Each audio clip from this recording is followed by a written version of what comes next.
What's up everyone, it's DevBird here, and today we are going to be making a inventory system. So before we begin, we're going to make a quick little design of our inventory. Starting off, we're going to start with our item base class. So our item class is going to hold a bunch of different properties, and our different kinds of items like our weapons, potions, and whatnot are going to derive from our base class called item. So we have to understand, what do all items have in common? What do a potion and a sword have in common? And the answer to that is going to be what's going to be in our item class, or going to be the properties of our item class. So let's answer that question. A sword and a potion, and we can include some other stuff, but we'll just start with this. They both have a name, right? They both have a description. Let's say they both have a quality, a rarity, let's call it. And that's all I can think of for now. Oh, they both have an icon. So that's a pretty good place to start. So let's do that. We're going to go over to our scripts, and we're going to create a new folder first. We'll call it inventory. And then we're going to be creating a C# script called item. So we're going to get rid of all of this, and our item class, we're not going to actually be making items with it. Rather, this is just going to be a base class that'll help us make other items. So we don't need model behavior. We don't need a lot of this stuff. We're just going to start from scratch. So as I said before, we have a name, a description, a rarity, and an icon. So let's start with that. And a name, all it is a string. So just make a public string and call it my name. The reason why I don't want to call it name is because name can refer to different things in the context of Unity. Public string description. And then let's create, let's hold off on the rarity because we're going to be doing that in a different way. But the last thing we need is the icon, and all it is a sprite. We'll call it my icon. Just to be a little consistent, we're going to be calling everything my, since name has my name, so it would be my description, my icon. And so yeah, that's all we need. We can get rid of this. And with that, let's create a different script, and let's call this weapons. Let's call it weapon. And so weapon is going to derive from the item class.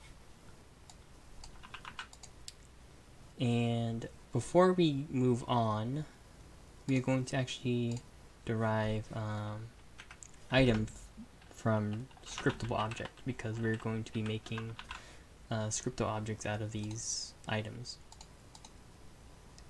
Alright, so now weapon is derived from item, which derives from scriptable objects, so therefore we have access to scriptable objects in our weapon class. So before we move on, we're going to quickly create an asset menu out of this. Create asset menu. File name is equal to, let's call it weapon.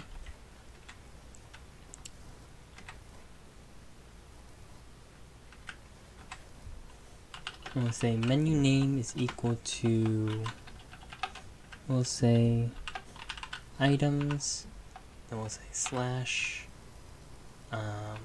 weapons.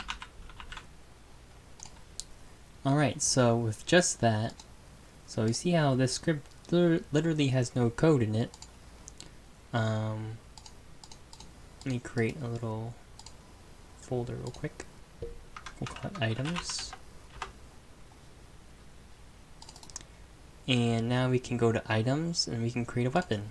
And it has a name, a description, and icon. Okay, so now that we have items, we can now create the inventory system. So we're going to go to scripts, go to inventory, and then we're just going to create a C# script and call it inventory manager. Alright, so let's get rid of all of this real quick.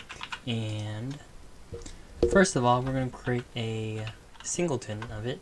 So we'll say public static inventory manager instance. And on awake, we are going to say if instance is null, then instance is equal to this. And let's put that on our manager script, or manager object. So this will join the other managers. And now we can create our inventory. So let's just hide this real quick. So all an inventory is a list of items, right? All it is a list. So we'll create a public list. And remember the item class we just made? Well, now we can use that in here. So now all this thing is a list of our item class. And so you remember our weapon derives from item, so now we can put weapons in there, and soon we'll create many more types of items like consumables, armor, and all that can go into our item list because all of them derive from item. And so now we'll say this will be called inventory, and we're going to say new list items. Okay, and now let's go and see that we have a little list of inventories now. So let's create a quick little method that allows us to add items. So let's say public void add item, and we're going to pass through an item here as our parameter, and then we'll say inventory dot add item. And that seems pretty simple now, but we'll expand on this. And so let's go to our test script.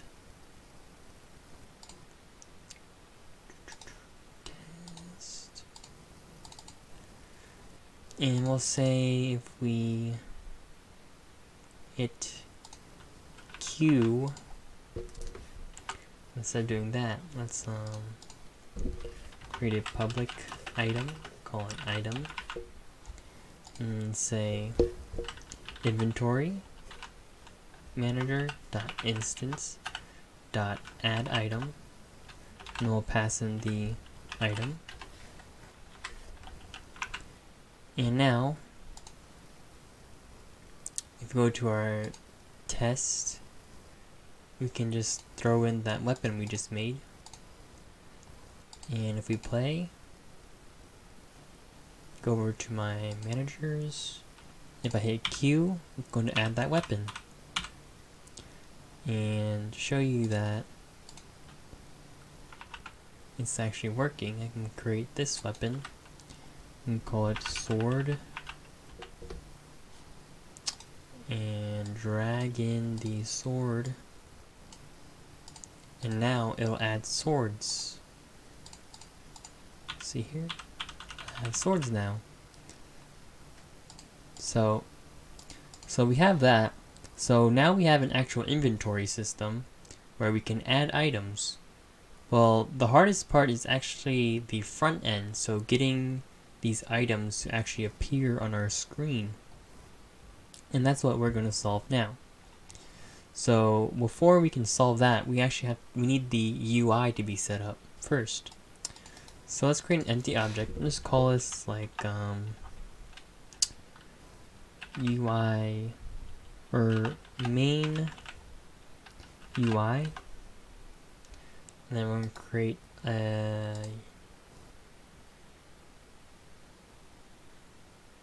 another empty and call it inventory. We're going to add a image onto UI. So obviously this depends on how you want your UI to be set up, but for me, I'm going to be copying the Breath of the Wild inventory system, or actually at least the way it looks. And I'm going to drag in my main PG here, and I'm going to set native size, and so it's obviously a little too big here. So I'm going to scale it down to size. Have it snap. That should be good. So this is going to serve as our background, and in our inventory we're going to be setting up buttons. So let's create a UI, another image here. Well, actually we'll create a button. It'll be easier this way. And we're going to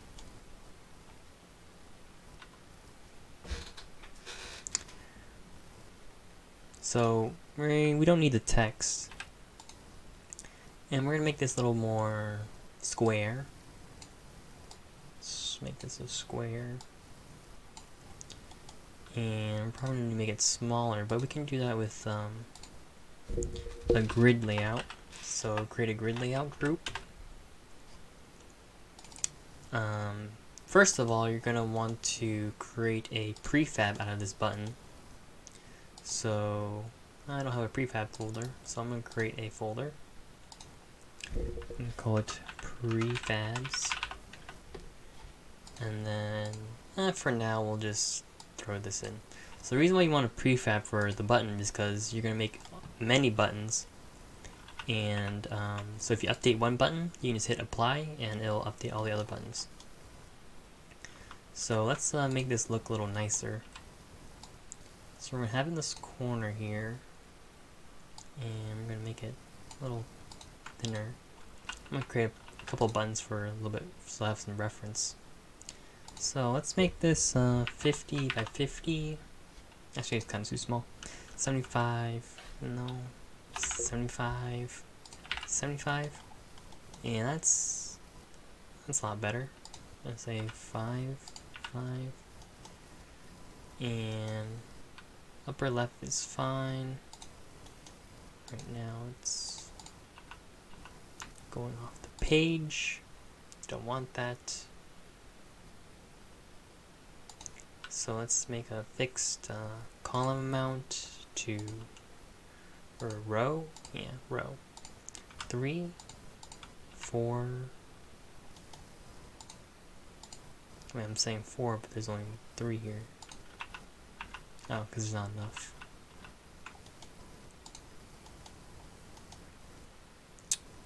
Move this up a little bit.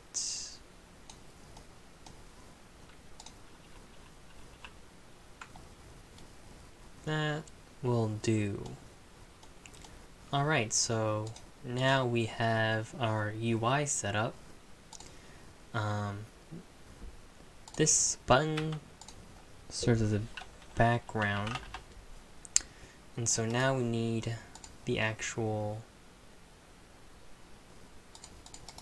icon. But first I'm going to update.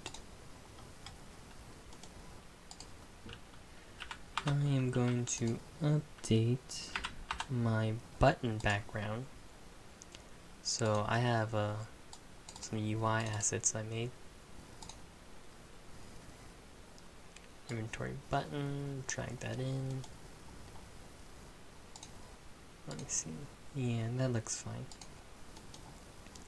So this is going to be the item icon. So let's say icon, or just call it item icon. Alright, so let's just test it and put in a little example. And so I want to fit this a little bit better. So let's say 60, 60. I don't want to make it 75, 75 because it'll be the exact size of the button, which can look kind of weird. Yeah, that'll do. So go back to none here. Alright, so you see how when I set it to none, we get this white box. Well, we don't actually want a white box, we want a transparent sprite. And what you could do is you could turn down the color to, or alpha to 0, but then we'd have to turn it back every time we want it to be normal again. And that requires a little bit of coding. I think an easier way is to just create a transparent sprite, and we're going to drag that in so we just have a sprite that is literally nothing, and we're just going to drag that in here to transparent, and that does the trick for us. And so this looks pretty good, so I'm going to apply it and it should update all my other ones, and this is going to be our inventory. Move this up a little bit. Alright, so now that we have our inventory set up, we can now load in items, and we're going to update the icon to the item that it should be. Alright, so now that we have our inventory set up, this next part's going to be a little confusing, so I'm going to try to explain it before we do it. So we have our inventory manager, and next we're going to create a inventory, create an inventory handler, and what it's basically going to do, it's going to sort our items, and it's going to be the one handling the UI. So we can call this like the inventory UI handler or something like that. And it's going to be basically taking our items and displaying them on the screen.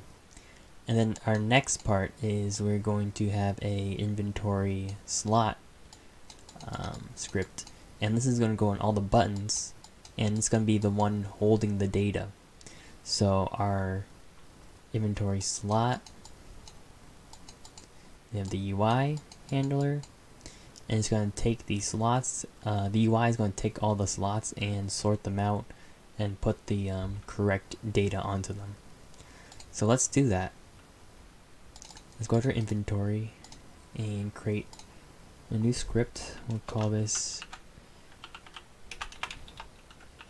inventory UI, and we'll create one more script and call it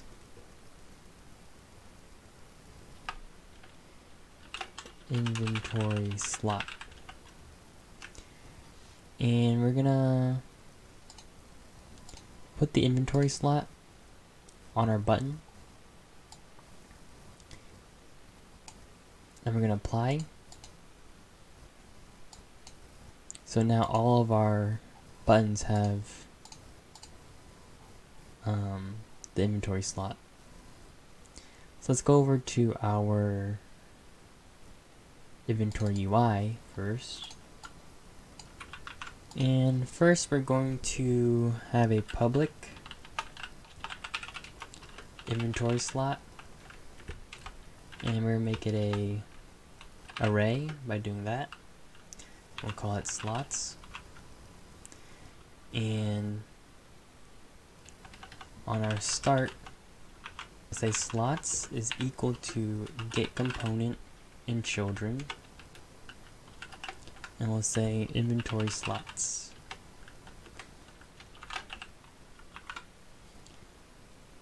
Get components and children. So if you're in an error, make sure there's an S there, because this is an array and it wants multiple inventory slots. So now that we have that, let's put the inventory UI on our inventory holder. So this is very important, because if I play this,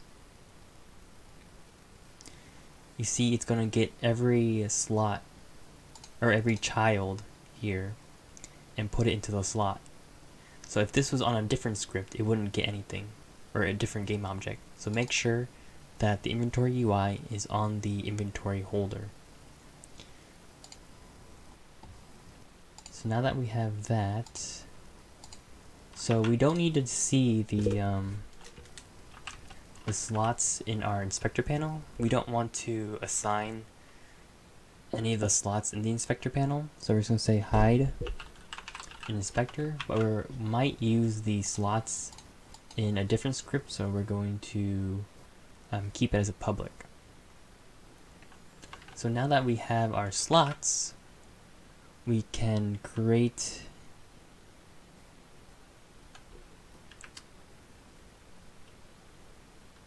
another public void, and we'll call this update inventory add. So what this is going to do is it's going to update our inventory when we add something, and only when we add something. And but right now this is not going to get called anywhere. We need to actually call this somewhere, and the way we're going to do that is we're going to go back to our inventory manager, and we are going to create something called a delegate. What are delegates, you might ask? Well, delegates are just an easy way for us to know when something happens, when something very specific happens. In this case, we want to know when we add an item. So basically, what a delegate is going to do is we're going to be able to call a piece of code, or a method, I should say. We're going to call methods whenever something happens. In our case, we want to call a method whenever we add an item. I'll show you how we do that. So we make a public delegate void. We'll call this on item add callback. And then we're just going to pass through an item.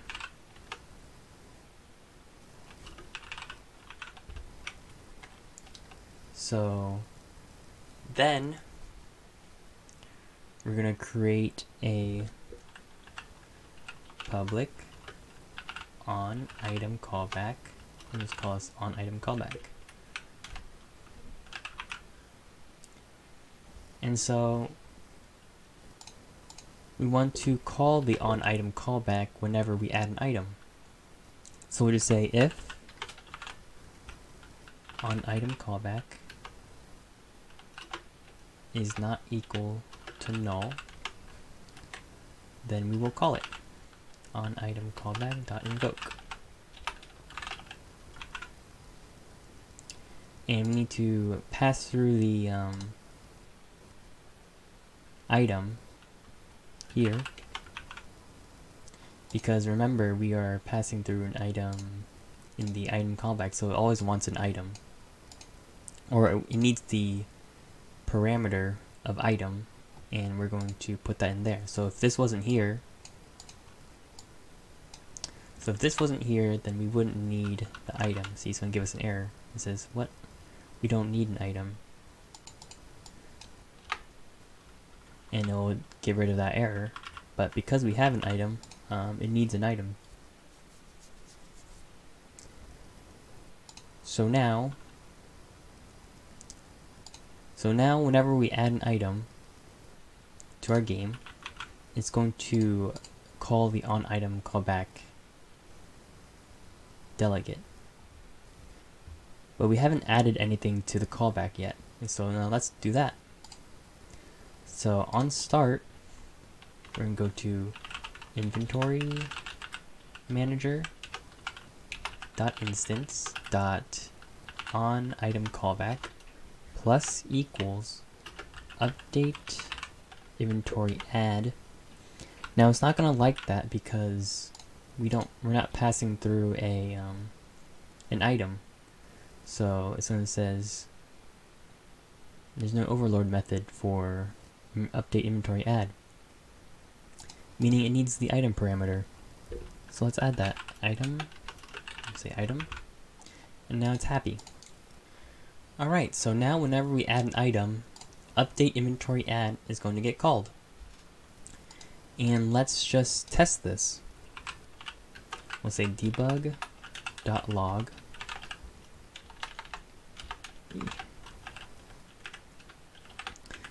we added an item.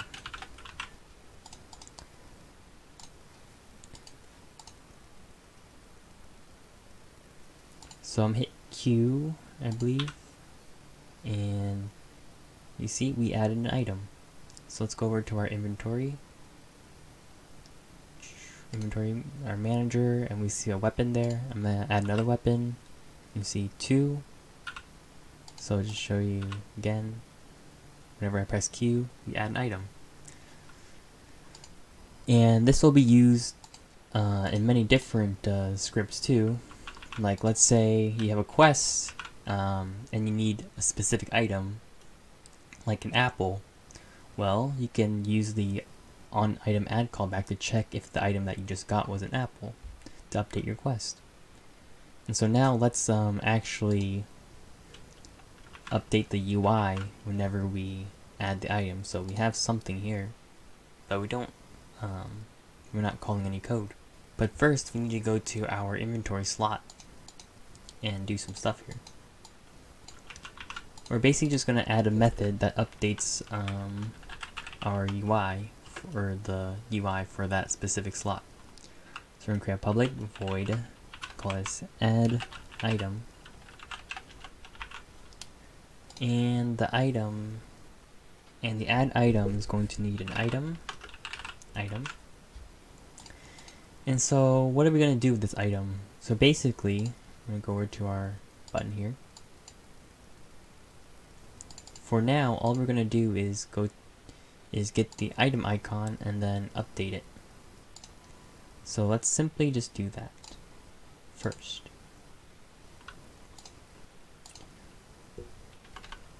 So let's say public sprite renderer, or is this image? Yeah, we're trying to update the image.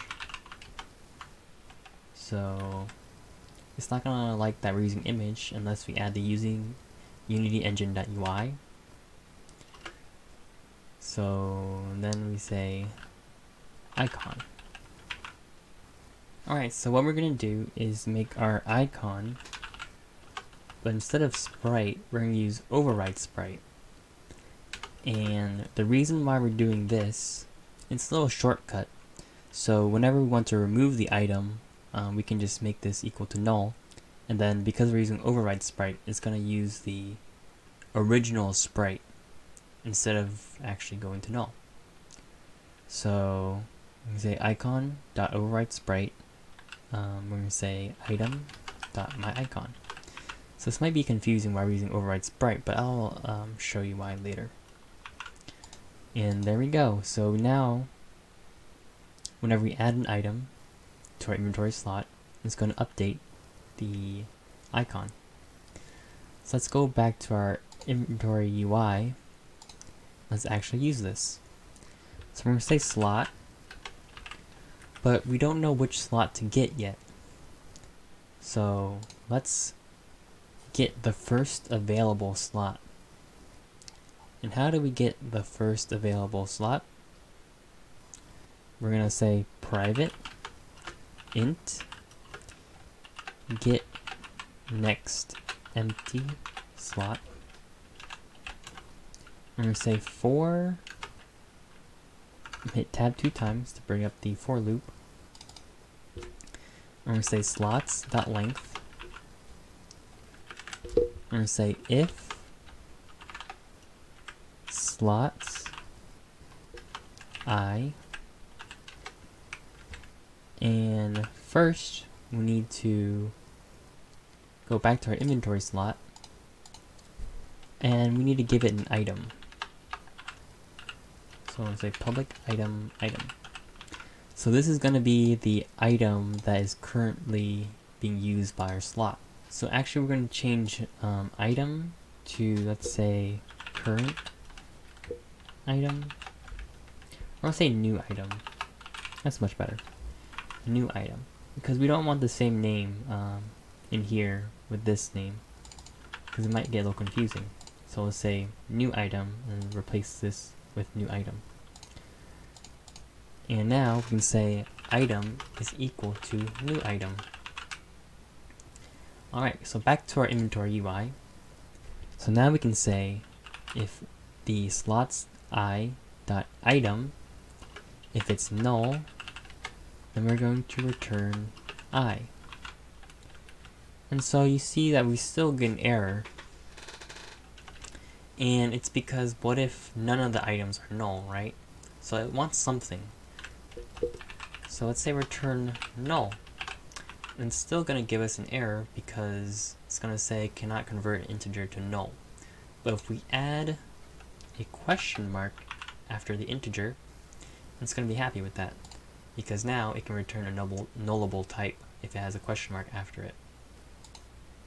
So now we can say slots, and we say get next empty slot, and then we're going to say dot add item, and then we're going to pass through the item. So now we get an error, and we just simply need to cast this as an integer. So just do that, and it'll be happy with it. Alright, so now that we have all of this, it should work now. So just to run you through, whenever we add an item, update inventory add gets called, and then we're going to get the first empty slot, and we're going to add an item to it. And the add item is simply just going to take the sprite and make it the item that we pass through, its icon. And then this doesn't really matter yet, so we'll just ignore that part for now. And let's create a real item. And by real item, I just mean let's create an item where like all of its stuff isn't nothing. So let's say Blade of Fury. No, let's say its name is Blade of Fury.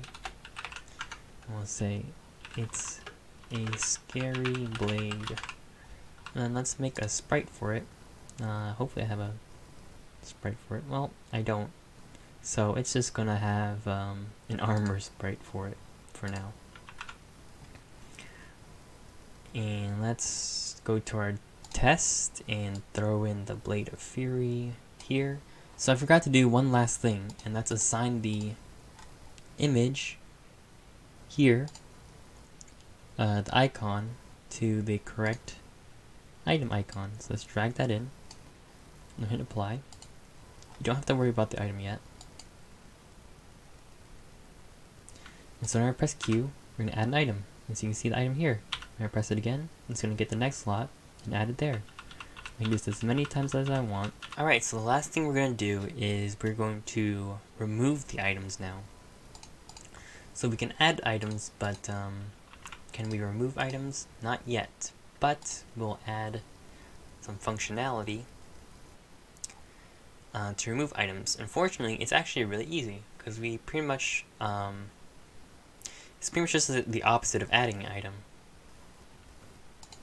So we need to say public void remove item, and we're going to say item, and we're going to put icon dot sprite is equal to null. And what this is going to do, so remember how I have override sprite? Instead of actually becoming null, what it's going to do is it's going to put the icon sprite back to the default sprite. And then and we say item is equal to null. So let's go over to our inventory UI and set up a public void update inventory remove, and we're just going to follow the same logic. But this time we're going to have to do something different because we're not going to get the next empty slot.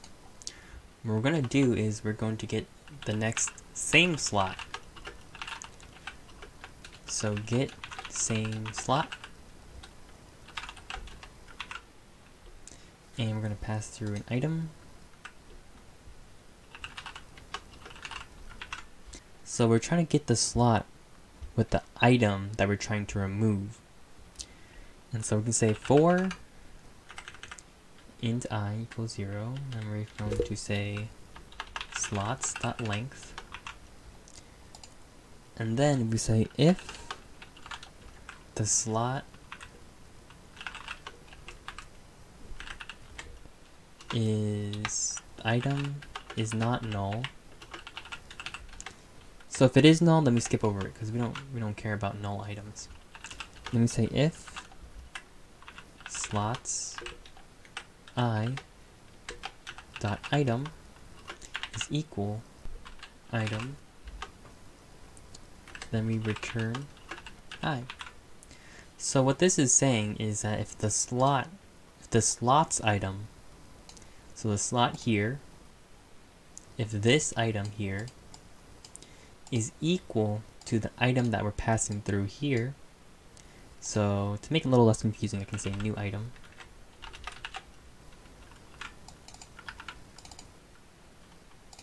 I kind of like that actually. Whenever we pass through a item through the parameter, we'll call it new item instead to make it a little less confusing. Because you might guys get confused. We have like an item here and everything's called item. And so because of that, it might be confusing if... Oh wait, this should be item. Oops. Actually, we don't even need to throw an item here. Not even using it. That's right. Okay, so whenever we pass through an item, we'll call it new item instead of item, because we have multiple items. It might get confusing which one's which. Alright, so then we say if there is no item with the same, or if we don't have that item, then we'll return null. But we shouldn't, so this should pretty much never happen, but just in case. So now we can say slots, and then we'll say get same slot. Get same slot. We pass through the new item, and then we cast it as an integer. And then we can say remove item. And now there's one last thing we need to do. So this never gets called whenever we remove an item. So we need to give it the same treatment as our inventory on item callback. So we're going to create another public. Well, actually, I'm just going to duplicate this. So I'm going to copy paste it. It's a little faster. And instead of on item add callback, we'll say on item remove callback.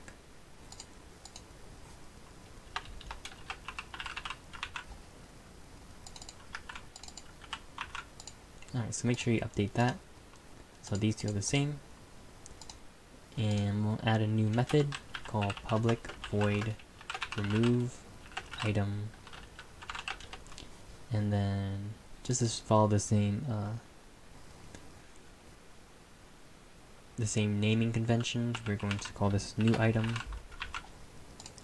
and replace the new item with the item here. Sorry, it's a little confusing. And we'll call item, new item. Then we'll say inventory dot remove. So we're gonna So what we're doing here is we're just removing the item from our list of items in our inventory. And so that's just handling the back end. And then we need to handle the front end. So we'll say on item remove callback. We're just making sure that it's not null. On item remove callback dot invoke. And we'll throw the new item. And then the last thing we need to do, well actually there's two things we need to do, but the next thing we need to do is go over to our inventory UI and add it to the callback. So inventory manager instance on item remove callback plus equals update inventory remove. And then the very last thing we need to do is create a testing button that will allow us to remove the item. So get key down, key code, we'll say, key code, we'll say W. So Q is to add and W will be to remove. We'll say inventory manager instance.remove item. We'll pass in the same item.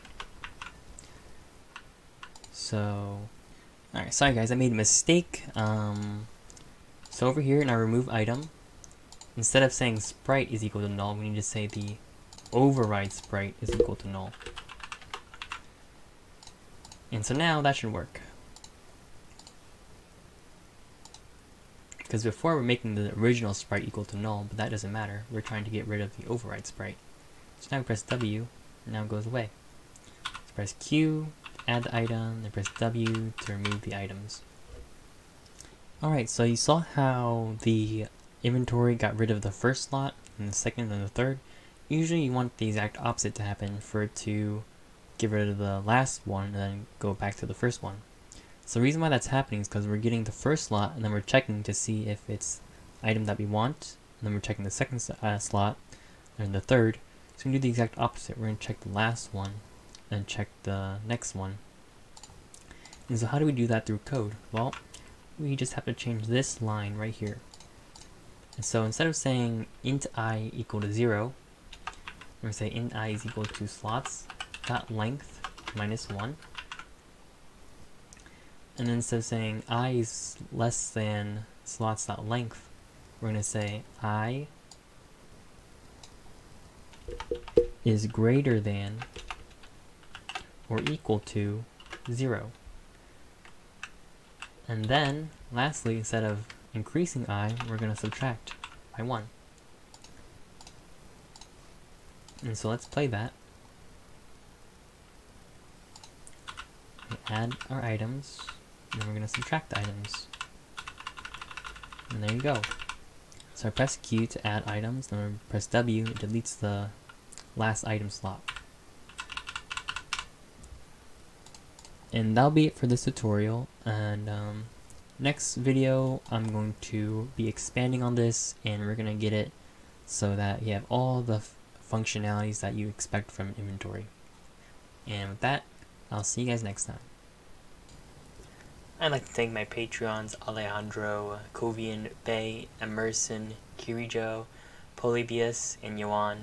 If you want to become a patron, you can support me at patreon.com/devbird, where you can join my Discord, or you can just join the Discord in the link description below.